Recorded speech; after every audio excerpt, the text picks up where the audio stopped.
Previously on Unpacked. Bulimia is a mental disorder. It's almost as if food was calling me by name. What's different with food is you do need to eat. It's not something you can quit. At night, you can't sleep because you haven't binged. But after you binge, you can't sleep because now you feel terrible. When she sat on the bed that Saturday, I could count her ribs. When she passed away, she weighed 32 kilos. Liza, Jager, and Morongoa Monko's experiences with the eating disorder bulimia has been challenging and tragic. This is part 2 of their stories. Let's unpack.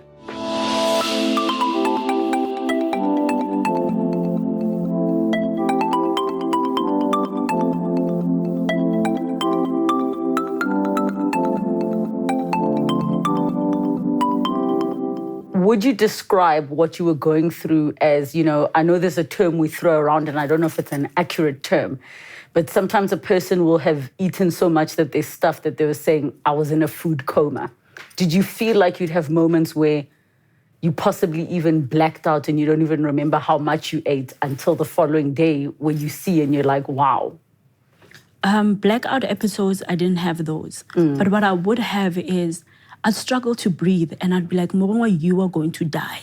Wow. Because of how stuffed you are.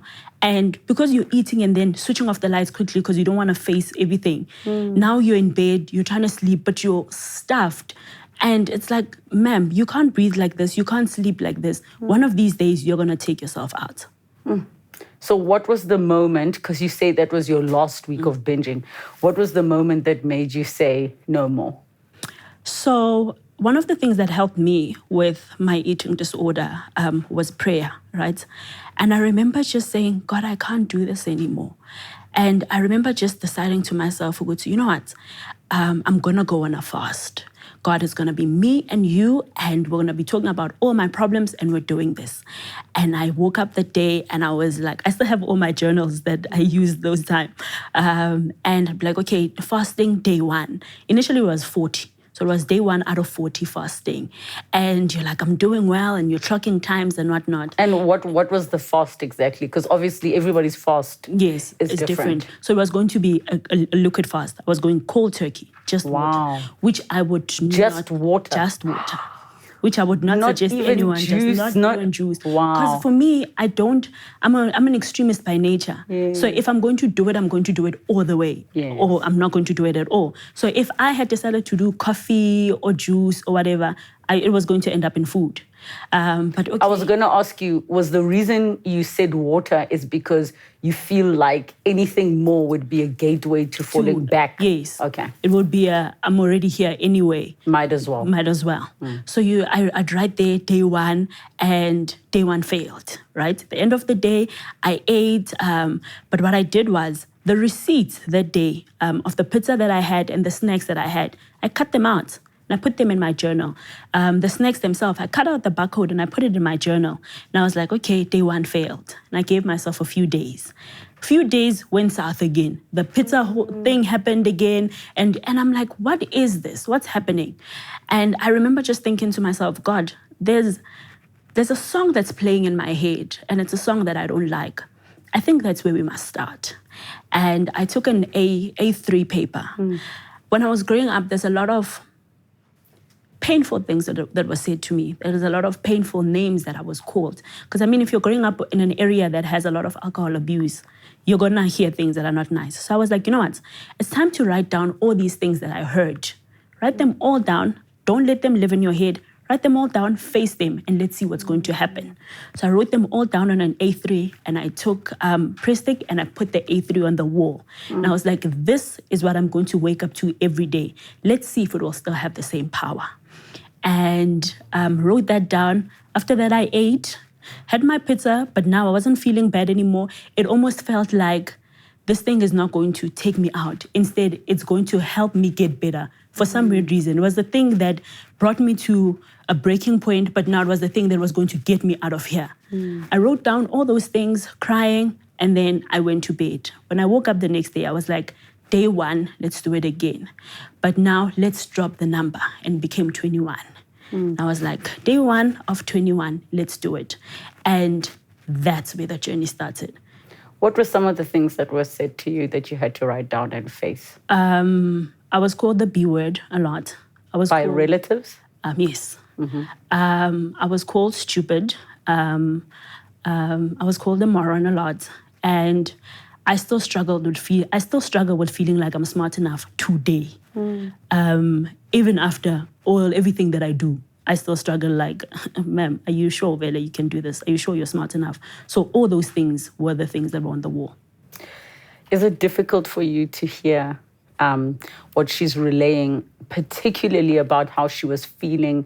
I mean, a person who's not having the struggle is not going to be cutting up receipts and barcodes and putting them down. Is it hard for you to hear how much it consumed her mind?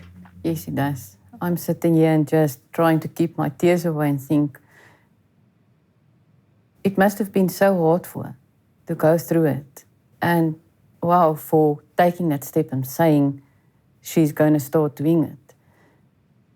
Yeah, it's very difficult. I understand. Talk to us about, all this time you have been saying to your daughter, sending her things, are you okay? And she keeps saying no. Did she ever say, Mom, I think I've got a problem? Never. In her mind, she always said to me, Mom, I'm okay. Mommy, I'm fine. Mommy, don't worry about me. I don't have a problem. Even when you could see that she had lost so much weight? Weight and stuff. Yeah. She had for instance, she bought herself a fridge with mirrors in front. The ones that, yes, you can see yourself. And she will stand in front of that fridge and tell me, look how fat I'm looking. And then I would tell her, you know how beautiful you are inside and out. You're not fat. I would have never told her that you're skinny or anything. Because it's a mental thing you need to talk to them about. If you're going to start fighting with a person that you see is in that whole road that they're taking, they're going to fight back and say nothing is wrong.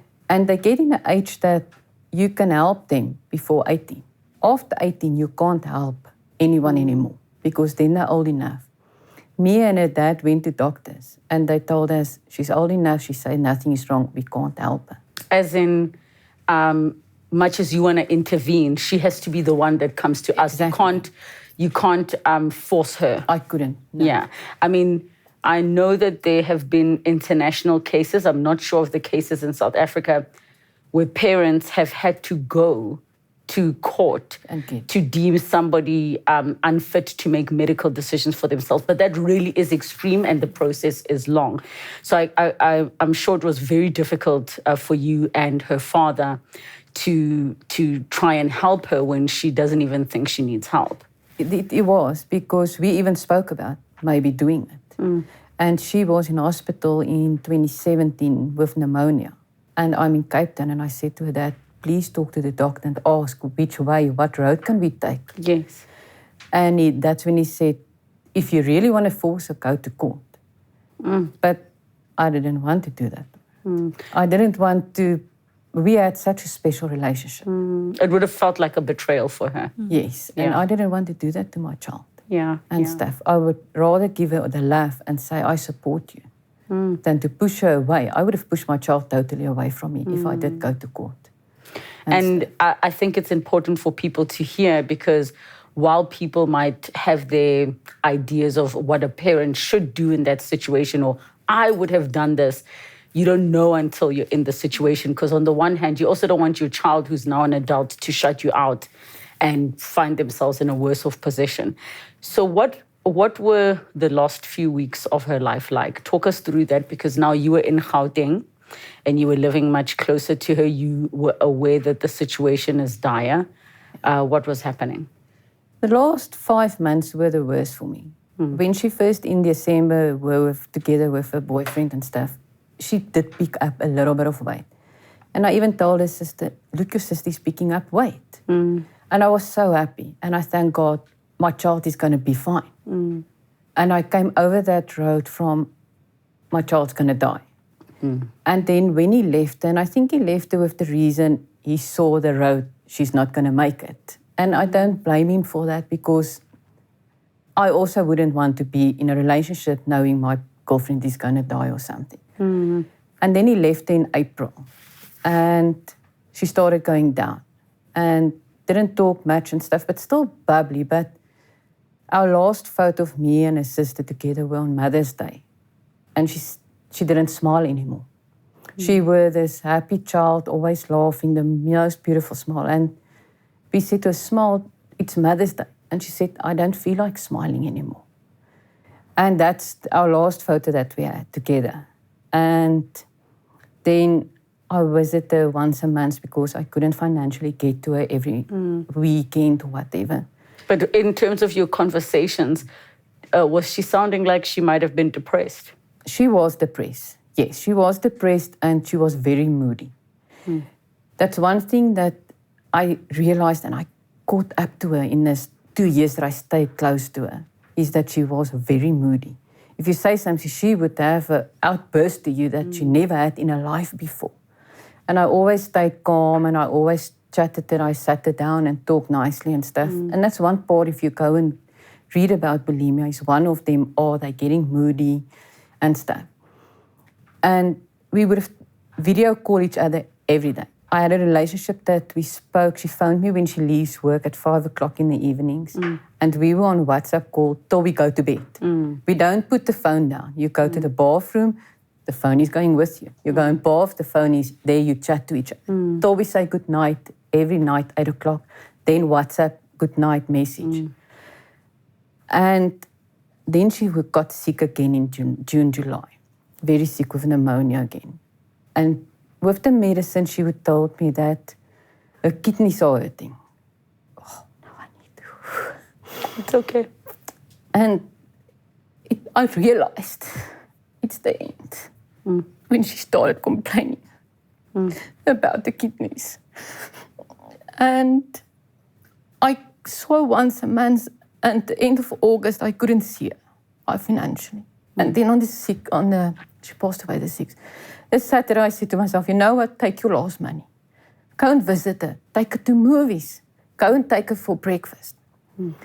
So we went and I got to her, and Claudia would always ask me, Mama, please make me coffee. I don't drink anyone's coffee. And the morning I walked in there, she gave me a cup of coffee. That never happened before. And we sat on bed and I even spilled on her bed coffee where she would have a fit.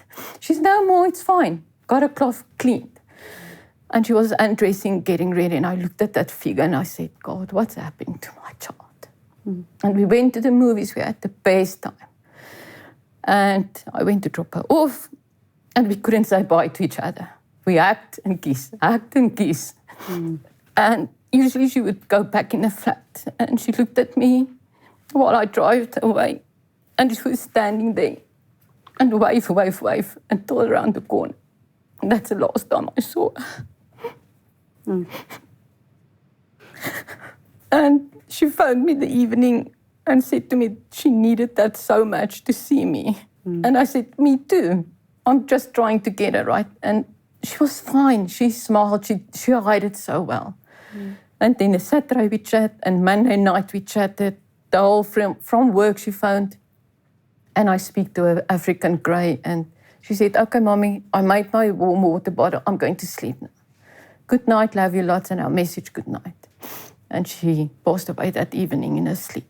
So her organs failed, and she... Who gave you the call? Who phoned you to tell you? The next morning, the Monday first, I went to work, and I said to the colleague, and I said to him, you know what, Claudia's not going to live long. And I cried, You knew? I knew. And he said to me, let's stay positive. We'll work something out. Come and sit, we'll work out. And I had it in my mind. And I didn't want to think, but it's there. And in the Tuesday morning, one of her work colleagues phoned me. We're very close, and she knows not to give my number to anyone. And she said to me, everyone's looking for my number. That was 10 to 9. I got the call, and it said, Claudia, work. And I replied on WhatsApp. I said, Mama's busy. I'll phone you now. And it was 10 to 10. She was born 10 to 10 as well. And then immediately when the lady phoned me, I got ice cold. She said to me, Claudia didn't pitch up at work. So my other daughter was sick at home. And I phoned her also staying in Boksburg. I said, I'm in the car, I'm rushing to your sister. She didn't pitch up at work. And she said, Mommy, I'm also going. And because she lived alone at this time. Yes. Yes. And when she drove in, she saw her sister's car. She went up, knock, knock, didn't open. Security, she rushed to the security. So they climbed the balcony and they broke the sliding door open and opened for her. And she found her sister in bed. And as I drove into Boksburg, in front of E.G. Janssen's school, she phoned me and she said, Mama, my sister is dood. And I lost it there. I drove over red lights to get there. And I think the last 3 kilos were the longest kilos in my whole life to get there and find my daughter like that. And you can't, she was peaceful. She was peaceful. But 2 weeks before that, she started going to church. After that, I'm not going. And she phoned a friend and she said, I want to get healthy for my mom and my sister. And I prayed every night and I believe she's healthy where she is. I wish it was here. Sorry. It's very, very difficult, especially because you wanted to help her, but she needed to help herself. So the doctors confirmed that it was organ failure? Yeah. Did they say exactly what the cause was, that she wasn't getting enough nutrition, or what was it exactly? The big thing is with bulimia as well, and going with throwing up and your stomach going laxatives and stuff. All your potassium and calcium is going and sodium is going out of your body. And the doctor did try, when we went to her, so she must sign off the death certificate. She said to us, I'm sorry, I really tried. Because you put on a high doses of potassium and sodium to try to build it up, but it didn't work.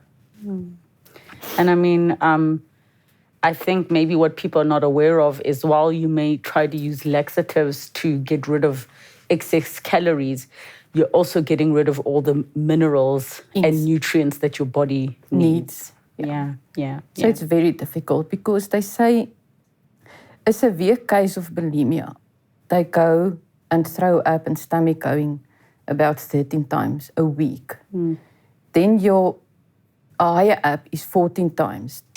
But she did it like the whole day. So she was on the worst case of bulimia on the other side of it. Yeah. That time that you spent with her, that last day you were together, how was she looking? She was tired. She was very tired, although she laughed and we were in Israel Mall. And I was never like that.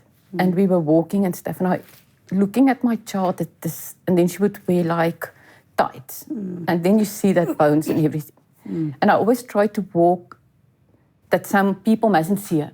I wanted to protect my daughter. I want to put her in this, don't look at her.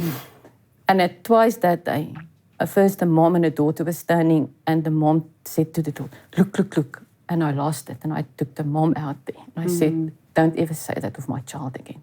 Then I walked past Wimpy, and there were sitting 4 adults there with her, and they started, and I lost it in front of them as well. And then Claudia said to me, Mom, you make me feel shy. And I didn't think of it at that stage, but I wanted to protect her. People mustn't talk about her. Yes. And stuff. Yes. Because they are just seeing one side of a much bigger story that you are aware of. Yeah. How do you feel listening to her experience and her daughter's last days? Yeah, that was hard to hear. I think I overcame it, So as much as it's a big deal, but on most days, because I'm fine and it happened so long ago, you don't actually realize. I don't realize where I could have been. And I think hearing that, in my head, I keep thinking, what monster was I dealing with? At the time where it felt like food was calling me by name and I couldn't run away from it, you don't think that this is what you could be going through. Now that I look back, I'm like, actually, I was also a very sick person then. very sick. My joints were always painful. My jaw, at some point, I had to go to an orthodontist, and nobody knew what was the problem. Had very many medical issues. My knees were problematic. I was not a healthy person, but I think I never put two and two together until now. She says it, I'm like, oh, that was my major issue. I was killing my body and I was killing myself, and I could have died from that. Yeah, that was hard to hear. So when you started your journal now, this is now the second time after falling off the wagon a couple of times in your quest to fast for 21 days. Did you make it through the 21 days? I made it through the entire 21 days on just water, no social media, no human contact unless it was work, no YouTube videos, just music, no TV, no proper, almost rehab type of life. That's what I went through. And I think if somebody else wants to go through that, they need to do it with a doctor. I don't know how God did it for me, but I'm glad he did, because I get to sit here today and share my story with somebody else. But I proper went cold turkey. I needed to hear from Morongoa who Morongoa is. And I needed to hear from God what he thinks about me, because I believed that he thinks far better of me than I thought of myself. And I needed to be in a space where I'm not going to open my phone and someone is posting how much weight they lost this week or what they're doing with their journey. And I'm also I'm an empath. So if I'm going to log into Facebook and someone is crying about something, I'm going to completely forget who Morongoa is and what Morongoa is trying to do. And now I'm trying to save this person and I'm trying to be there for that person. I needed to be completely on my own to try and figure out that what happened in my childhood, how much of it does it affect me now, and how much of it is still going to affect me going forward, because it still does. So complete 21 days, made it through, made it out. And yeah, we stand here today. Was a part of it being just water, being 21 days, also control? Because many people that suffer from eating disorders, it's about control. So being obsessive with the weighing and the measuring, it's about control, because something else in their lives doesn't feel in control or is out of control. Is that what it was about for you? It was definitely about control, but this time around, it wasn't about me being controlled. It was me being in control. Yeah. Yes, but it was definitely about control.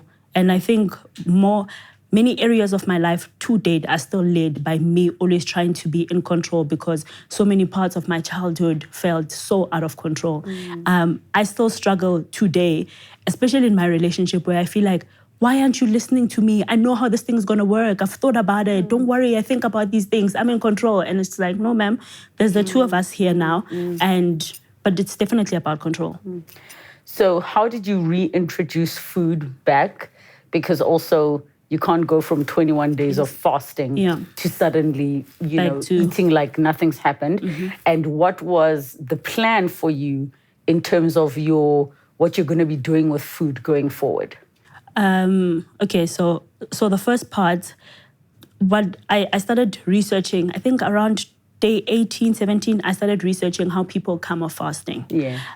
So the first 3 days, I bought juice, but I diluted. I bought 100% juice, but I diluted it so my body can get used to now sugar and something that is not water, right?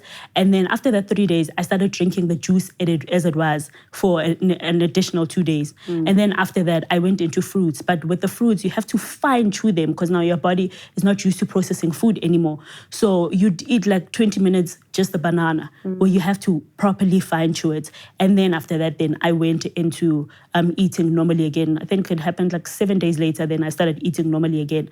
But I didn't have a plan of where to from here. Are we gonna eat healthy? Are we? Yeah, I didn't think about that. So what did you end up doing?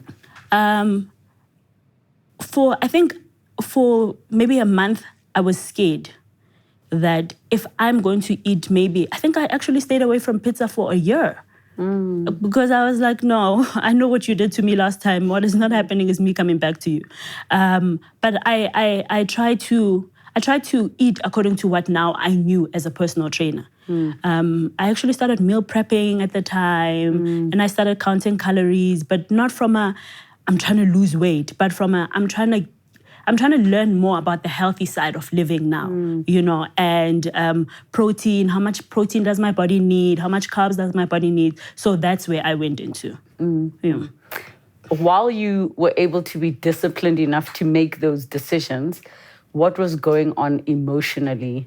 Because you could be the person that's now meal prepping, you're eating healthy, but inside there's like war still going on. Was there still a war of like, don't call the pizza place, don't go here, don't do this? Was that still happening in your mind? The war now was, I was still in contact with the relatives that got me to where I was. So when that was done, one thing I cut off was those relatives. Because I was like, I can't trust myself to talk to you and still be healthy. At this point, I'm still very fragile. And if I'm going to live, I'm going to have to live away from you. So I think for a year, I didn't speak to them. Wow. I didn't speak to them. I didn't trust myself to not try and rescue them in whatever they were going through, forgetting what they put me through. So I didn't talk to them. And that's a big lesson, not just for people with any type of eating or mental disorder, but just about cutting off any type of toxic relationships, because sometimes we tend to keep them because they are family. Yes. But you got to understand what it was actually doing to you and your health. Yeah. When did you find that space where you're like, I'm at a good place now with my relationship with food? I didn't think about it, I think, until 3 years later. And I think I was advising somebody on it, or I was talking about it, and I got a moment to look back and be like, actually, I've been in a very healthy place for the past 2-3 years. But I didn't realize it for the longest time. For me, it was, we did this, now we move. Where to from here? Where to? So you keep just moving and doing life and you don't introspect. But I think 3 years later, when I got to speak to someone and advise them, and they were telling me what they're going through, and I was like, I know exactly what you're going through. Don't look at, because I think one of my struggles is, like you said, I'm average body, I'm average weight. So when I tell somebody that I understand, they think, there's a personal trainer just speaking again, until I break it down for them that this is what happened, and they're like, oh, that's what I go through. So it's when I was in that space and I had to share my story again, that's when I realized that I'm actually in a healthy space with food now. I can have a slice of pizza and not feel the need to have the finish entire the box. whole thing. And I can allow myself, if I'm craving pizza today, that's what I'm craving, and I'm going to have that, and it's fine. I can have a piece of chocolate. I think 2 years into it, it now went into the other side where now you're eating too healthy, and now you're scared of eating chocolate, you're scared of eating anything, because now you're thinking, no, I'm this personal trainer, I'm this healthy person. And there's actually a term for it. It starts with an O, where people are obsessed with healthy eating. I know that there is a term, but they go completely to the extreme. Yes. So now I had to bring myself back from that, because, like I said, I'm an extremist. If I'm going to do something, I'm going to do it all the way.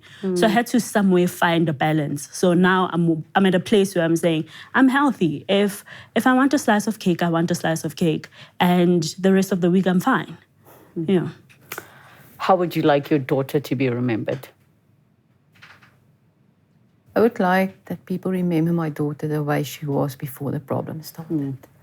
The sparkling, bubbly, friendly person, and not the end that was lifeless. They must remember the person she was. She was always there for everyone, always helped, the most lovable person that she was. I want people to remember that way, that the memory goes on that way, and not remember like she was at the end.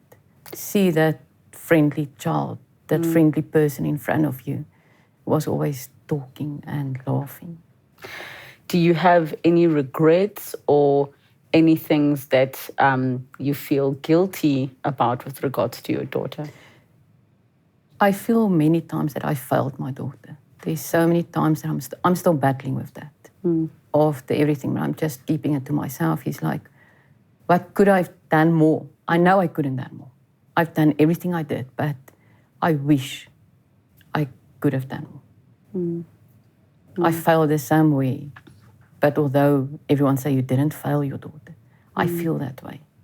I think if I understand it, it's not even so much that you wish you could have done more, but you wish you could have saved her. I wish I could have saved her. Yeah. That was my biggest thing, yeah. Yeah. What did you like to leave the viewers with, from your journey and what you've gone through? Eating disorders are an actual mental disease. It's not a thing. It's not like there's something wrong with you. It's an actual illness that you can get treatment for and you'll be fine, but don't isolate. But get help. It's an actual mental disease. It's so complex. It's so layered. Where some people you don't even need a trigger. You don't even need something. It's if like for instance with me, I realized that in my family, many people have an addictive personality. So now that I look back, I find moments where I'm nice to myself because I'm like, actually, addictive personality is something that's in your genes. If it wasn't food, maybe it could have been alcohol, maybe it could have been drugs. So be kind to yourself that it was food and you're okay now. But it's an actual mental disorder that people need to get help for. And there is help. They will be okay. From your side, what would you like to leave the viewers with? I would like to ask the viewers outside, please look to anything small that attracts you, that you can see something is changing in your child's life. And I can't just mention men or dads to talk to their sons. There's so many women that also say the words to a person, "you fat." That word can kill a person at the end of the day. Please don't mention that to anyone or say it to anyone. And look out for any sign that you can see. And I think, just to reiterate on that, with the cyberbullying that happens, with the type of exposure we have to media of what bodies should look like, many people are susceptible to, falling into that dark hole where they'll go to extremes to look and try to find a certain feeling and to look a certain way. But I do think we need to be more sensitive as a society. As some people say, telling someone they've gained weight is not a greeting. Don't even do it. You don't know where a person is psychologically. You don't know if that's going to be the trigger that sets off a motion of events that we can't come back from. I've actually heard someone saying fat is not a feeling, a trainer saying, fat is not a feeling, get up and work out. I'm like, wow. We wouldn't have body dysmorphia if fat wasn't a feeling sometimes. You can't say such things. It's dangerous. Yeah. I'm hoping that after, obviously, this episode, the stories you've shared, there's a lot more awareness and a lot more sensitivity when we deal with one another, irrelevant of how confident or strong a person may look or seem, that we just got to be mindful about the weight that our words carry. Thank you so much to the both of you for sharing your stories. And I'm so sorry for your loss. Thank you. I think you coming to talk today is honoring her life. I hope so. Thank you. Thank you. #Unpacked with Relebogile. This is such a emotional conversation for me, because to think that we think so little about eating disorders. We don't think it's anything serious because a person doesn't look a way that you think they should look because they have an eating disorder. Yet a mother lost her child and many are suffering silently. So if you are a person that is suffering silently, suffering quietly, I hope you reach out and get the help that you need. You are not alone.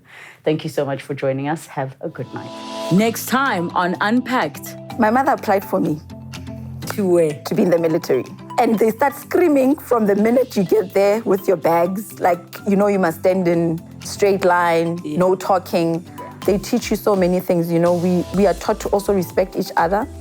If there's no money at home and you feel that you still want to become something in life, apply in the military.